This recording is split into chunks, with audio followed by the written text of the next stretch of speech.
चल तो दादी मोरो एकदम तोरा से हम परेशान हो गए बानी। कहाँ लेके चलो तनी जी कि खेते खेते कहाँ लेके चलत तनी?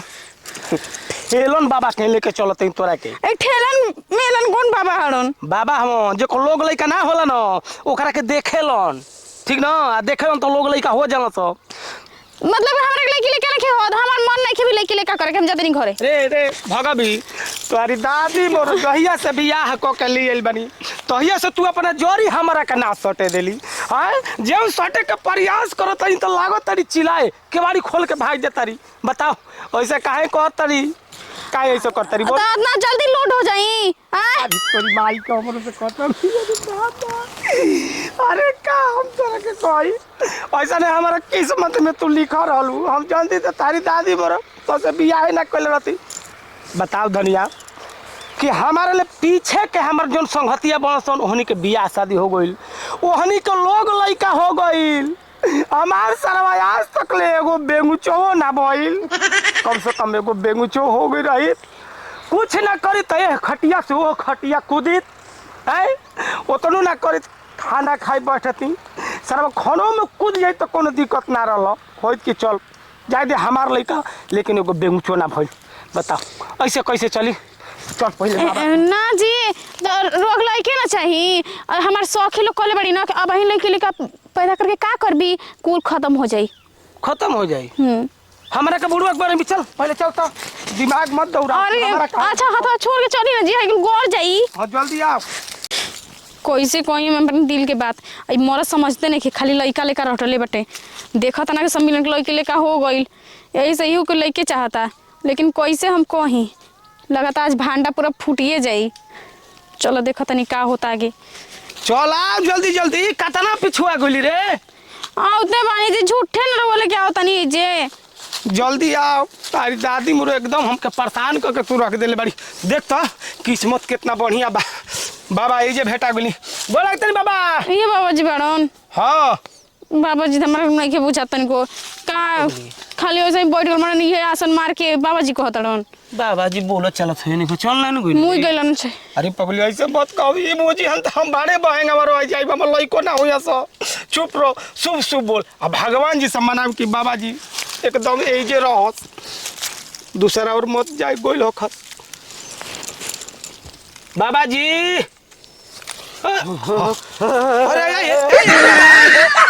अरे महाराज रो तो जीव डरवा दनी।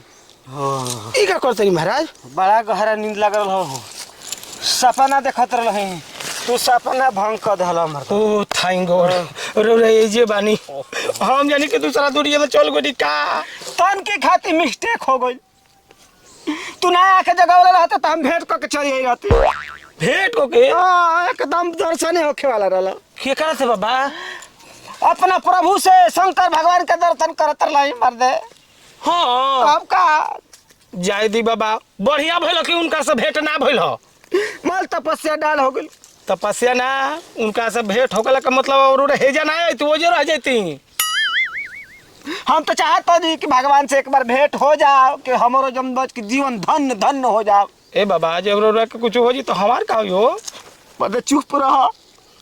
आए जगला में तो भगवान से भेंटे नहीं के होत, कम से कम सपनों में तो भगवान से भेंट हो करे देल रहता। अच्छा जाय दी बाबा जगा दे रही तो ओकरा खातिर सॉरी, लेकिन बाबा जानता रही रोरा कहीं आशा या बहुत विश्वास ले आइल बनी एगो हमर काम कई दिना। सब कोई आशा विश्वास लेके आवेला, केहू बिना विश्वास से थोड़ा भी बाबा भरी आवेला। को तनी चली ना देखी ना बाबा ऐसे बोलत चली घरे। ना पगली बाबा ऐसे ही कहिला जेकर में कुछ गुण रहेला ना वो पहले डांटेला तब काम करेला। अच्छा छोड़ा हटाओ बोलो का बात बा भाई। बाबा हमार समस्या ये बना। कौन समस्या बा हो? समस्या ये बा कि जहिया ले बियाह को के हम अपने मेहरारू के लिए बनी तो ये से ठीक ठाक नहीं रहत। ठीक है रहतिया लेकिन ये अपना पजरे नहीं खे जाए देत हमारा के और ना ही लोग लइका हो तरसन। अब जनाते नहीं कि पजरे काहे नहीं खे जाए देत तो हम का करी पजरे तक ठेका दी सुहागरा तेजे मनवा दी आई मत ये कुल काम लेके आवत रह जा। कौन उपाय बताई बाबा कि हमार सुहाग रत मन जा जैसे बियाह को ले बनी सुहागे रत नहीं खे मनल। तब इनकरा मन के ना बात बटे हम का करी मर्दवा। आखिर मनावे काहे नहीं खे देत? बियाह काय खातिर होला? सुहाग रात मनावे खातिर होला कि ना? अरे और बियाह भइल रहे तो सुहाग रात मनौले रही कि ना? हे बाबू, आज तक हम बाण बहंगवा बानी, आज तक ले बियाह शादी हाँ जी, कोई ना कसम करी, पूछा नहीं, तने बाबा सुहाग के रात के बात करत रह, तू मत भागा देला ना। अरे नहीं बाबा मत बाबूजी किसे- सन्यास लेल बनी अरे पता बियाह नहीं ने के भइल बे? बियाह रही हो करे त हम एजा रहती, हम सन्यास लेती कि अपना मेहरारू आ लइका में बाझा रहती। ओ बाबा जाय दी, गलती हो गई, सॉरी बाबा। तनकी से देख ली कौनो दिक्कत बा, भूत धइले बा कि कोनो दूसर लक्षण बा कि काहे पजरिया सोटे नहीं के दे? देखो हम लइका हो खाए खातिर कोर्स क के नहीं किए जा बैठल, समझ गेले ना कि लइका पैदा करवा दी। मरे तो हम लोग गजब आदमी बाड़ा जा। ना हो छिलाना के मेहरारू को देखल रही तो ओकर लइका भई रहे, यही चमरौरा कहीं ओइनी हो। का करब, एक से एक आ दुनिया में बढ़ के आदमी बाड़न, बताओ महल ससुरा खत्म बाड़ा सब। ए बाबा देखी ना, हमारे लिए पीछे के दोस्त के लइका हो गई, हमार ससुराल तक ले एगो बेंगुचो ना भइल कि भरा के ना कूदी। बेंचा कई घंटा जब सुहाग रात मनैबे ना करब तो लइका कहाँ से खेलैबो? हाँ ये हाँ। तो बात सही कहता नहीं। तो रौरा देखी कि सुहाग रात काहे नहीं के मनावे दे, कहीं भूत धइले बा, बैताल धइले बा, का धइले बा। हम सोचतनी कि जल्दी लइका हो जाओ। सुनो एगो बात हमार सुन लो, हाँ। जब खूब लइका खेलावे के मन करता ना तो इंटरनेट से डाउनलोड करके खूब लइका खेला लो आ अपन श्रद्धा पूरा लो। का बाबा कैसन बात कहते रौरा? जब इंटरनेटे से लइका डाउनलोड करे के रही तो हई मेहरारू काहे खातिर के बियाह करके आदमी ले आई? ए जी हम ज्यादा नहीं, हमारे तबियत सही नहीं खिलावल। तो तबियत ठीक बात, चल गाँव से रो बाबा। और हाँ देखी, इंटरनेट से छोड़ी, इंटरनेट से लइका डाउनलोड ना हुई, फोटो डाउनलोड हुई। तारा से डेरा तरी शर्मा तरी आ कोनो बात कहे में इलाजात तरी, हमरा तो ये समझ में आवता। तो हम हट जाए का तब जल? हाँ तू जाए जले तो एजल हट जते धनिया, जौन समस्या बा तू बाबा के बता दो, ठीक ना? हम हट जाता, चल हट गोनी हम। देखो तार मरद एजले चल गइली आ जवन बात बा दिल में दबौले बड़ू उ खोल के बता दो। तहरा भी का समस्या बाटे, मरद के अंधेरे में ना रखल जाला, इहो एगो पाप के भागीदार बनबू तू। हम लोग पता बा बाबाजी, लेकिन कैसे कही उनकरा के समझियन तब न। अच्छा उ एजा नहीं के हम बानी, हमरा से कह, ओकरा से कहे में शर्मा थोकबू लजा थोकबू तो का बात बाटे? सुंदर बटले बड़ू, जवान बटले बड़ू, तहार उम्र होइए गइल बाटे, तो काहे नहीं ओकरा के सुहाग रात मनावे देत? काहे नहीं ओकर इच्छा पूरा होके देत? का बाबाजी किन्नर से कोई सुहाग रात मनावेला? ई बात बाटे, तू पूरा नहीं खू, अधूरा बाड़ू ना, अधनारी अधनारी तरी की जय। इहे बतिया अपना मर्दा से कह दे तू तो बेचारा छटपटाइत ना नो, तड़फड़ाइत ना नो। आए लड़का बाबूजी। खातिर कितना परेशान बा, बेचैन बाटे। कैसे कह दी का खीस में आइला, खीस में आ जी तो पता नहीं का कलिहन तब। अरे बड़ा करी तो तारा के तलाक दे दी, चाहे दूसर बियाह करी, इहे ने करी। ऐसे न डर लगे था हमरा के। अब भाई देखो ई कुल बात ज्यादा दिन तक छिपेला ना, कहियो ना तो कहियो उजागर तो हुए जाई। तार सास ससुर मरद जनिए जी हसन, ये से बढ़िया बाकी अपना पति की बात जौन बा दिल में पूरा उजागर कर दो, खुल के बता दो कि है बात बाजी, यही से हम रउआ के अपना लगे ना सट देत रहे। ठीक है कह दिन बाबाजी, बताइए देता नहीं आज। ए बच्चा, हाँ बाबा हो गई तार समस्या के सावधान हो गई। हो गई। हाँ तब तो मेरा हमार सुहाग रात बन जाई। जाय दी बाबा, बहुत बढ़िया आदमी। अब होता है ना खुश होके, अब मन में लड्डू मत फोड़ो। समस्या के सावधान भइल बा, ई सुहाग रात मने के प्रोग्राम नइखे भइल ना ना, उ कब सपना में मनी ना, आही दादा, दूसरे और पूरी छनी। दूसरे और हाँ एकर मतलब दूसरा से चक्कर चलता का हमार मेरन के? ए ई बात नइखे, बात कुछ और बटे। ई तहरे से खोल के कहत ना रही, बड़ा शर्मात रही, लजात रही। तो खोल के मत कहो, तो पिए के कहो, खोलल जरूरी बा। हाँ तबे ना समझ में आई तहरा, ई दिल के बात ह। अच्छा दिल के बात। दिल के बात तहरा से खोल के ना कहत रही। ओ है ना अब ई जाना तरन तहर मेहरारू मेहरारू नइखी। हाँ तब कबाड़ी बाबा? साफा कबाड़ी बड़ी। कबाड़ी? हाँ कोई सोन बात करतनी, हमार मेहरारू कितना सुंदर बिया, रउरा कबाड़ी बनावो तनी ओके? जाना तला कबाड़ी अर्धनारी बाड़ी।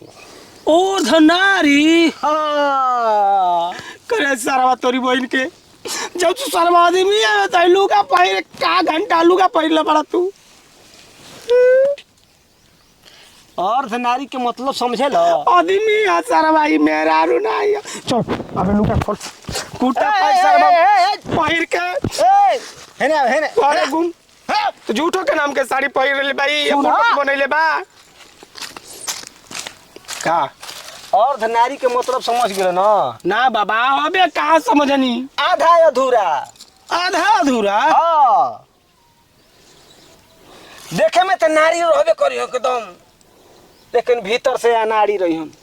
भीतर से अनाड़ी काम करेला कोनो ना रही तहार मनोकामना पूर्ण ना हो। ए तनी खड़ा होख तो खड़ा। ए भगवान सब कुछ दे काहे जी खड़ा का होई? शरीर आँख नाक कान मुंह सब दिहन टोटल। हाँ हाँ। लेकिन जान जा कि अब समझ समझदार बड़ो वही के कह दे अर्धनारी ना नरिये में गिनती होई ना मर्दे में गिनती होई।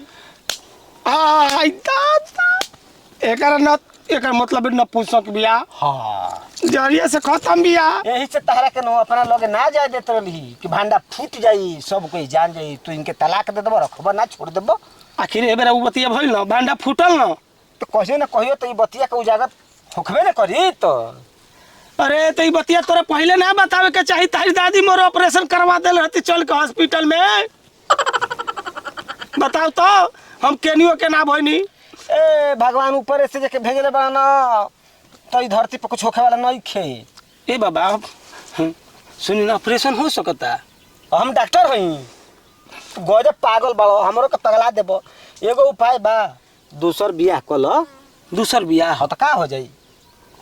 अब कहा कहीं बाबा इतना सुंदर मेहरारू छोड़ के कैसे हम दूसर बियाह करी बुझाते नहीं खे। जैसे सब दुनिया करेला वैसे तू कर ल। इनकरा के छोड़ दे ट्रेन में पैसा कमाई हन तहरा के माल धनी बनई हन। देखो तरी कैसे बेचारी लेखा मुंह लटकैले बिया बड़ा मुंह लागत बाबा। एक कैसे छोड़ सकत तो मुँह लगा तो लिया जा घर है। अब लड़का के चक्कर में मत पड़। बाबा सुनी ना सुनले बानी कि हम ट्रेनवा में मांगे सन आए ओहनियो के ऑपरेशन हो जाला तो वो ठीक हो जाला सन। शादी बियाह क के कुल काम होला लइका फइका कुल हो जाला सन। तू ही ढेर जानत रह मैं अपना मन में जानत तो जा कर हमरा के घंटा ही लह। उरोरा से पूछा था नहीं बाबा मत खिसिया ई ना हो जाई ऊपर दे। ना ऐसा ना होखला।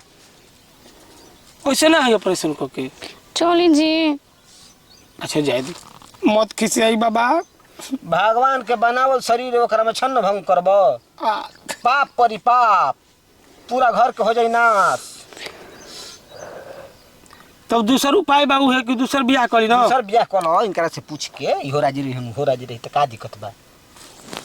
चलो हो तब अब घरे चलो। हमार तो समस्या के समाधान हो गई। अब तहार समस्या के समाधान करे के बा सुना? कि तू कैसे रहबू। का बाबा जी जब मर्दा कहत दूसरे बियाह करे के त राजी हो जा का दिक्कत बाटे। मतलब कि हम अपना आँखी के सामने अपन सौतन के देखी तो का हो जाई लड़का लड़की देखबे ना करबू तो का देखबू बताबो। ठीक है बटे चली जी। ठीक बा चलिए। चलो अब